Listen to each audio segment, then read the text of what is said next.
Welcome to our channel. Today we how to restore BigQuery datasets for automated AI training step by step clearly. Create a Google Cloud account if you don't have one already. Navigate to the Google Cloud Console. Ensure you have the necessary permissions to access BigQuery. Open the BigQuery interface from the left-hand menu. Locate the project containing the datasets you want to restore. Click on the project name to expand its contents. Identify the dataset you wish to restore. Ensure you have the backup information available. If your dataset includes a backup, check its status.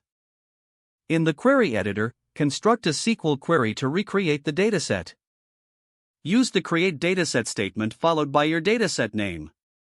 Ensure you include necessary options like location and run the query to create the dataset in BigQuery. Next, you will import the backup data into the newly created dataset. Use the import statement in your SQL query to bring back your data. Specify the source URI if the backup is stored in Google Cloud Storage. Run the import query and monitor the status for any errors. After the import is complete, verify the data in your dataset. Review the schema to ensure everything aligns with your AI training requirements. For automated AI training, establish the expected data structure.